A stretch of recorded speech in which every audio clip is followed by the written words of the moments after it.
G'day, welcome back. Back to the start of the week, Monday, 22nd. A couple of things, apologies about the last video. I was having technical difficulties with the program I used to edit, and the computer weren't getting along. I don't know why. I've hopped on this morning and to try and save it again. What was going on, I couldn't actually, like the little videos I take with the camera, obviously you put them into this program and convert them into one big video, and then obviously save it as a MP4 file, I think, or a movie file, and it wouldn't actually let me do that. It was telling me didn't have enough storage, but I had plenty of storage. And then I thought this morning, I'll give it another go, and it worked. Don't know why it wouldn't work. Anyway, so anyway, that's why it's a bit late. And a bit of that, I suppose, also if you didn't watch it, I did a YouTube live with Andy from Narain Grain last night. So if you go on it, it is actually on his website, on his YouTube channel page. So you can go and watch it if you missed it. If you want to go and watch it, it goes for about an hour. It was a bit of fun, just something a bit different. So I don't think it'll be the last one we do. So this morning I just got to duck in. Lily's getting a ute service, or car service. So I've got to go and pick her up from the mechanic shortly. I've just got here, I'm just here at the bucket. I've just got some brains here for the GPS that we actually borrowed. GPS guys will know what that is. So it was faulty, and we actually borrowed one off Dick and Zag, Vantage, I don't know what they call themselves now, One Ag. So I've just thought, while I'm going out of town, I'll just whip this out and swap it over. So the plan is, hopefully, we're just trying to get this ground knocked into shape a bit better. It's still for the lucerne. It is still a bit ridgy, so I'm not too sure what we'll do, whether we get the grader board it, or I'll go and get the big speed tiller and speed till it. Hopefully today we'll get confirmation as to what's going on with the rice, whether we are growing it. I'm just waiting to get confirmation on the contract.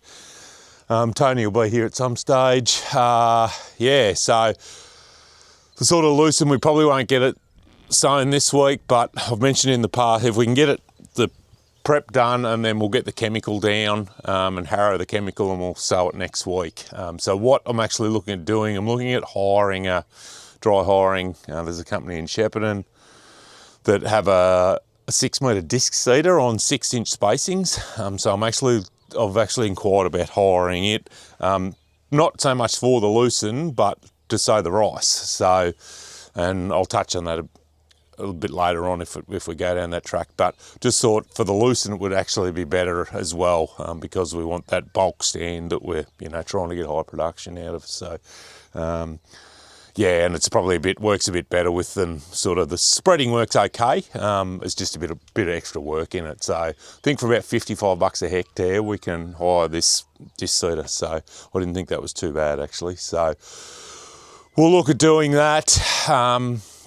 That's sort of the main priority. I want to get, Tony's going to put the second pass of chemical across the rice ground today, and then we'll try and get the ewes home in the next day or two, so they can flog it out. We are going to Henty. The Henty Machinery Field Days are this week.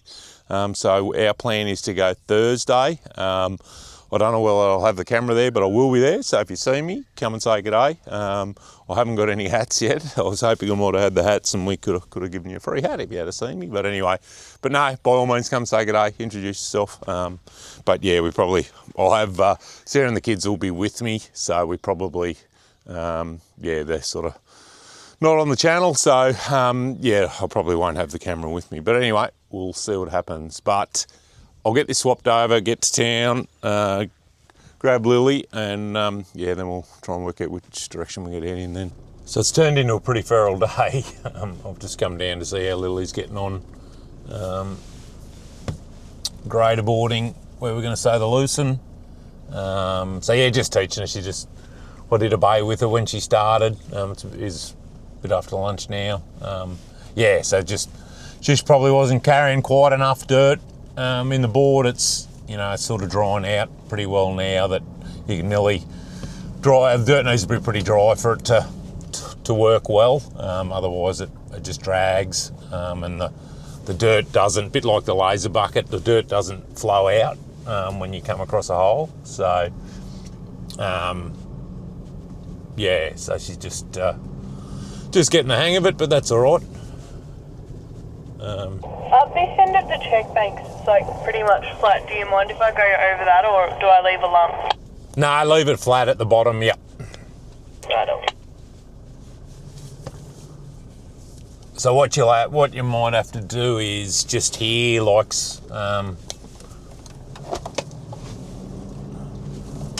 at the check bank here, say you go right to the check bank, you might have to just do a run that's, you know, you're only going over half a width here, or like the width here to the board, but just say you're getting all of it. So you want me to go like right to it? Yep, go right to the check bank. Yep. Yep. Because what happens is if you've still got a hollow down there, when we come to water it, the water's lazy, so it'll go to the lowest point. Yeah.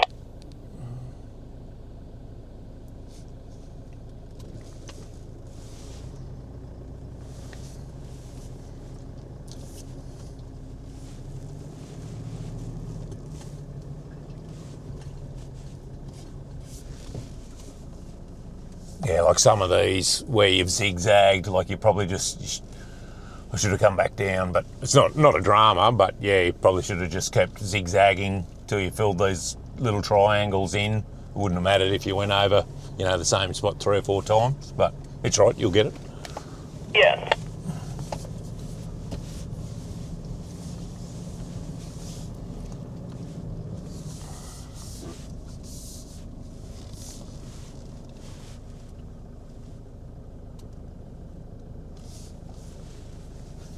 Yeah, so that's better. You've sort of got dirt right to the top of the board. You've sort of got it full there now.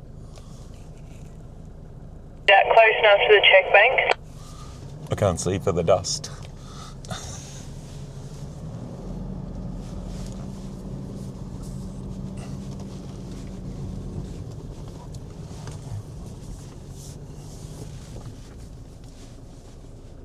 Yeah, that's pretty good. We'll see how it'd go. We'll do it once like this. We might have to just do it again. Yeah, just to get it. Like it's, once we sow it, we won't get an opportunity then again to do it for a while. So. Yep.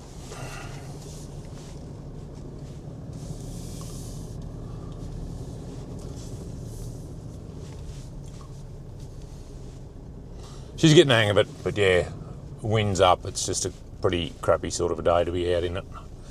All right, next job. So I've sort of retired to the shelter of the shed a little bit just to get out of the wind. Lily's going all right now. Tony's here, he's just mucking around with the troughs for the feedlot. So I'm just going to make a start on this. So we're going to pull this front out of this towing frame. So it's actually not going to be too bad, I don't think. Yeah, it's sort of basically just got 3 points of hookup. We just need to probably get the support underneath it, right? We'll grab some blocks of wood in a minute and get it blocked up, and then yeah, just get the pressure off the third arm, and we'll take the pressure off these sort of dampening springs, and hopefully we can just back away from it. And then once we get it, you know, to a point, I'll grab the telehandler and lift it up over to get it off, or get it out of there altogether. So yeah, and I was just looking here and I've just noticed we might be able to drop them down. There's another set of holes there, so we may actually be able to drop those the roller bars, bring them in closer to the centre of the reel, and that would help with the clearance on the cutter bar. So yeah, hopefully that mightn't work too badly with a bit of luck. Anyway, we'll get to here. It didn't actually get a wash after last hay season, so it's sort of covered in grime and crap, which just makes you touch everything and you get covered in dirt. So anyway, have a bit of a play here and see what we can work out.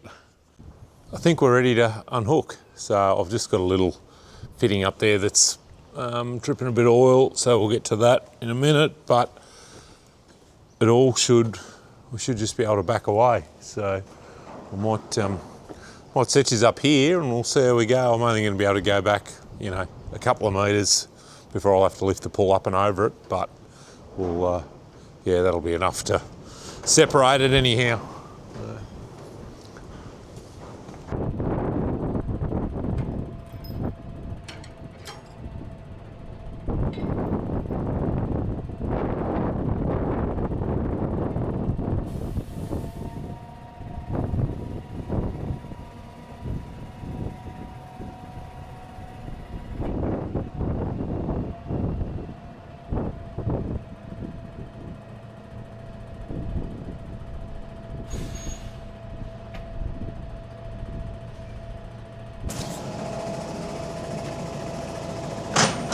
Easy as that, sort of. So yeah, you can see the conditioner rollers in the back here. So I'm not too sure what we actually do with that now, but anyway, that's all right. We may look at robbing that shield and to hang it underneath the tractor. We'll just see about that when the time comes. Because we'll probably need to put something just to try and get it into a row a bit more and to protect the bottom of the tractor so it's not, get a rock through there or something and you don't want it throwing up underneath the tractor. So, but we need to clean a bit of this crap out, and a few of these things here could probably, they can actually get at them, could do with a bit of a lubricating. So the screw snipples there I didn't even know existed. So, anyway. So the plan is now we just need to make up some arms effectively to, get them to pick it up.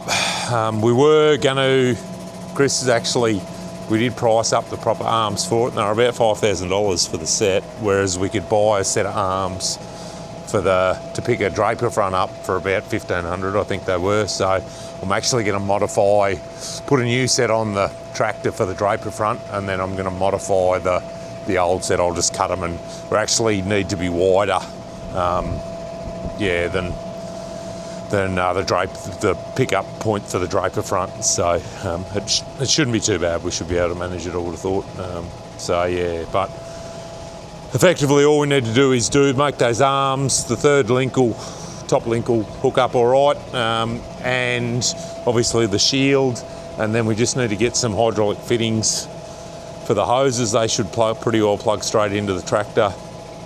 The other thing we need to do is we need to get a hydraulic block for the windrower, which we can talk about that in time, but that basically diverts all the oil. They take quite a bit of driving, these things, so it basically diverts all the oil to these hoses so you can spin it. So anyway, wasn't as painful as what I initially had thought. I've boxed myself into a bit of a corner here.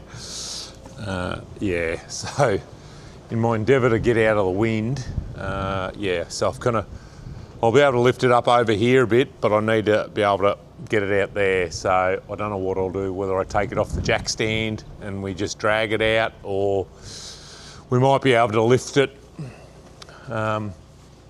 put some chains on it and lift it to get it out.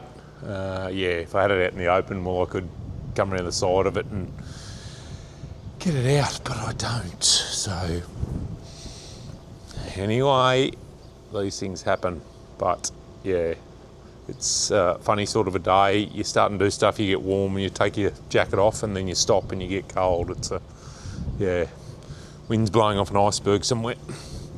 Anyway, we'll set you up so you can watch the action.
think what I'll do is we'll just put it down on the pull like that, and yeah, we might just hook onto it at the back here somewhere and just drag it out. Yeah, I think that'll be the easiest. Whether I can, it's got a lifting lug on both corners, whether we, yeah, just triangle it till we can, so we can get it out. So I don't think it'll be too difficult. We'll get it out.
So that actually wasn't as painful as what I thought it was. So I was able to just stick the forks under the back of the frame and drag it backwards, and then once I got it out there, I just lifted it back up and stood it on the jack stand. So yeah, so there'll be a few bits we'll rob off that, the shield and that sort of thing. So we'll just look at that in time.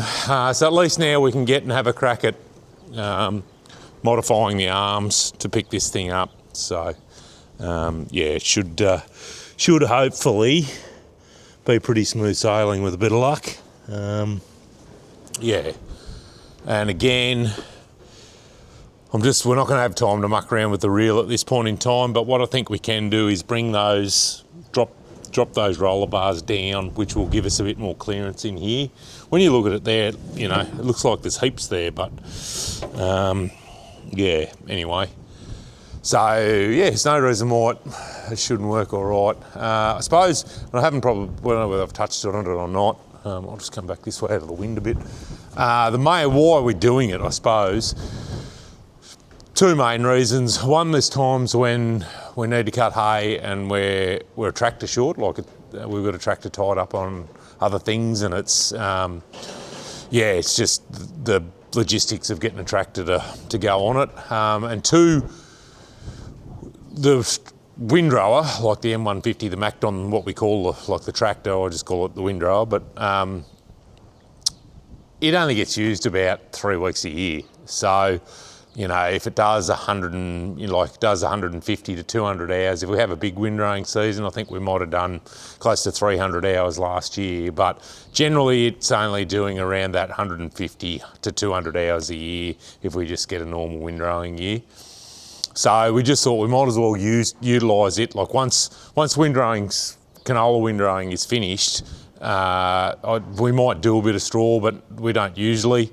This thing can go on and we can, you know, do lucerne with it over the summer period. Just it can go on and stay on, and we're utilising that machine a bit more rather than it, you know, sitting still for 48, 49 weeks of the year. So that's sort of why we're doing it. And that's like I was looking for that mower head, and when that, you know, we didn't get it at that auction, we just thought, oh, we'll pull the trigger on this. It's not going to take a lot to swap it over. If we had paid $5,000, I should have probably not been a Terry tight ass. I probably should have just gone and spent $5,000 on the proper arms, and, you know, it'd be an hour job to hook it up. So not even, you know, it hasn't taken me that long. I've done it, been here on my own. Tony's been doing other stuff, and Lillie's on the tractor, so it hasn't actually taken me that long to pull it off. So yeah, so I'll just see what tomorrow brings. Sort of, I think Chris he's going to ring me today, but I think they're coming back tomorrow to put the windrow back together. So we should be good, but at least now we can take some measurements and we can start and cut those arms a bit if we got time. I still haven't heard.